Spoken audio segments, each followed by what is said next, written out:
Excellent. We also have Sister Raihana. Assalamu alaikum, sister. You're live and ask Huda.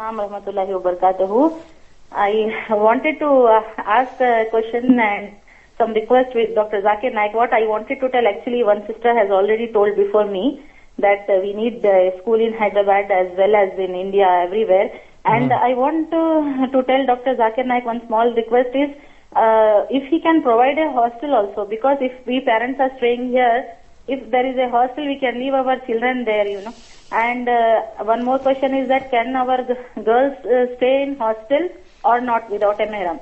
My another question is, why don't, my request actually, why don't Dr. Zakir Naik come to Dammam, you know, because he frequently visits Riyadh and Jeddah and everywhere, but here, unfortunately, we are missing him badly. His lectures in his Indian Embassy School here, if he comes and gives lectures, it will be very good for us. Inshallah. And I'm very thankful to all Sheikh, and especially Sheikh Yusuf Estes, when he is doing so much after he has been reverted. But mashallah, it is a shame for us all that we should also work hard like him and do this. So pray for us that we should also do dawah like Dr. Zakir Naik and this Sheikh, inshallah, so that Allah will be pleased with us, inshallah. Just pray for us and answer my questions. Jazakallah khair. Shukran. Assalamu alaikum. Welcome, Sister Raihana. We also have a call from Saudi Arabia. Assalamu alaikum, sister. You're live and ask Huda. Brother Fasih. Assalamu alaikum. Wa alaikum salam. Assalam wa rahmatullahi wa barakatuh. Dr. Zakir Naik and Sheikh Yusuf, how are you both? Alhamdulillah. Well, I don't have a question really, but I just have a request to Dr. Zakir Naik. If you could take Dr. Salat with you to India for the next Islamic conference. Inshallah. Inshallah. It will be very nice to have Dr. Salah also over there. Inshallah, we'll have him soon, inshallah. Yeah, my vote too. I think that's a good idea. I think you're having a lot of requests here on the show, Dr. Zakir. Inshallah. Okay. Allah help me fulfill all of them. Ameen. We have the question from Sister Mahira from Egypt, and she says, wiping the socks. Some people say you only can wipe leather socks. No, basically we stated a couple of sound ahadith before. One of them was basically narrated by Ali ibn Abi Talib, may Allah be pleased with him, in which he said that the Prophet ﷺ allowed us to wipe over the socks the period of 1 day and night, the time of 24 hours that begins from the time of starting to wipe over the socks, not from the moment that you put them on. Whether the shoes, the socks are thick or thin, as long as it is not a see-through like lingerie or some sort of fashion, it's not basically socks. You can see the color of the skin, then this is the kind of socks which you don't wipe on, because they're not called socks. Any pair of socks which are known as socks, it is permissible to wipe on them, providing you keep your wudu or tahara before you put them on. If you're resident, you have 24 hours from the moment you make wudu and you wipe over the socks. With that, it is possible to pray more than 5 daily prayers. So, because some people say you have 5 daily prayers, not necessarily true. Because Sheikh Yusuf, if you wipe over the socks right now, you put your socks on in the morning, and you kept your wudu all the way until Aisha, for instance. Then, when you came to renew your wudu, you wiped over the socks. This is the time which you start counting 24 hours. So you can pray Isha along with another 5 prayers of the morrow, for instance. So what counts is 24 hours from the moment you start wiping on any socks. And when 24 hours lapses, it doesn't mean that it expired. Exactly. It goes until you lose the wudu after that. That is true. I heard you say that. Yeah, that's why it's possible to pray more than 5 daily prayers with that. That's right. And if you're traveling, you have the time of 72 hours, of course. Wallahu a'lam. Okay, we have a caller from Malaysia. Brother Hamza, assalamu alaikum. You're live and ask Huda. Your questions, please. Alaikum salam wa rahmatullah. I wish to put this question to the panel, especially Dr. Zakir. Dr. Zakir, you are very involved in this da'wah activities. I'm referring specifically to the splitting of the moon incident. Okay, from what I understand, this splitting of the moon was done for da'wah purpose, for no other reason. Splitting of the moon.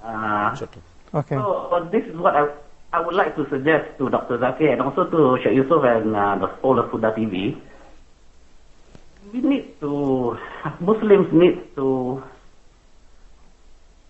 send unmanned mission to the moon. We have the resources. Only thing, we have the. He's very ambitious. Only thing is, He can go. He likes to travel. Okay, Brother Hamza. I think we got it. We got the point there. Jazakallah khair, Brother Hamza there from Malaysia. We also have Sister Asya from the Kingdom of Saudi Arabia. Assalamu alaikum. Sister, you're live on Ask Huda. Questions, please. Assalamu alaikum rahmatullahi barakatuhu. Walaikum assalam wa rahmatullahi wa barakatuh. Alhamdulillah, today is a great day. Allah has brought great scholars of our ummah on one show. I wish and prayed for this day. We hearty welcome Brother Dr. Zakir Naik. I wish and request Dr. Zakir Naik to please invite Sheikh Muhammad Salah in next peace conference. My family and I are great fan of Peace and Huda TV. May Allah bless this channel. Two questions for Dr. Zakir Naik. Okay. Why people of Mumbai cannot get Peace channel? Is it blocked by cable operator or government? What is the solution? Question number 2. I wish you open your school in Jeddah. I am a KG teacher working since 20 years and I wish to work in Islamic schools like yours. Jazakallah khair. Okay. Dr. Zakir, we'll take her question right away. She says, why can't they get Peace TV in Mumbai? As far as the Peace channel is seen, since in India, the way the people get the channel is unlike the way we get in Egypt and in the Gulf countries through a dish. In India, we get through cable network. So, and as there are many channels coming, about 500-600 channels coming on the air, Wow. and the cable operators have a choice of about 80 channels to be shown. So they have a right to select what they want to select, and then they select, and basically they select those channels which pay them money, basically. So most of the channels that are shown are those channels which are paying money. So then depends upon the demand of the viewers, that when they give a demand to the cable operator, then you have more chance that the cable operator will put. So depending upon how active the people are.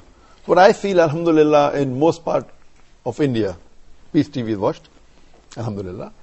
There are some times where there are occasions where some of the people who may not like or may not agree with the content of the channel, some Muslims who may belong to a different school of thought, and they may lodge a complaint to the cable operator, and then again he may put it off for a few days, and again it comes on. So this does go on and off. But alhamdulillah, as a whole, if you see that, mashallah, it is seen to a great extent.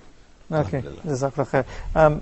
Sister Hamza from Egypt, she asked the person that is referring to an orphan. She wants to set up an orphan. Is it the orphan that we find in the orphanage? Are they described as orphans? Well, anybody who is, as far as I understand, this may be a better question for Sheikh Muhammad because this is his specialty. I'd like to hear the I answer am from an you, orphan myself, and both of my parents have died. And when I was in Malaysia, by the way, was Hussein Yi, is a beautiful orphanage over there. They've just built. I wish you would pray for him and those children. It's wonderful. It was so beautiful and so wonderful there, and they have a masalla there. And I told him, both of my parents are dead. Could I qualify as a yatim myself? I could stay here. The children thought it was rather humorous, and Hussein Yi didn't take me very serious. But he even explained that in Islam, that when a father dies, then they talk about them being an orphan. It's not both parents necessarily. But if the father has passed away, then they might call him a yatim. Is that what you know? Only with the lower addition, which is, instead of saying I am an orphan, I would say I was. Because in Islam, a yatim is a child who loses either both parents or at least the father and under the puberty age. So if somebody lost... Oh, I didn't know this part. Under the age of the puberty. Yes. So Well, somebody... I guess I qualify that. So the Prophet ﷺ was a yatim, but until the puberty age. After that, he is not a yatim anymore. So you're not a yatim, Sheikh Yusuf. So You have that's why I'm not everybody loves you. qualified to stay at Hussein Yi's orphanage. Okay, well, then we got that answer. I love this guy. He's so serious. And you watch his And face. guess what? All the funny stuff is happening. That I go to the moon, and he's sitting there. Next caller, please. And if you're a yatim, I would love to adopt you. Would you adopt? Oh, thank you, Daddy. Dr. Zakir, we have about 4 questions here about bid'ah being practiced in India, and they're asking you if you can do programs on Peace TV. For example, the first question we have about the salah, saying the darood after it, and we have another question here from Sister Habiba. She says that the women are more responsible for the bid'ah in India. How do you respond to all these questions? In fact, there are many programs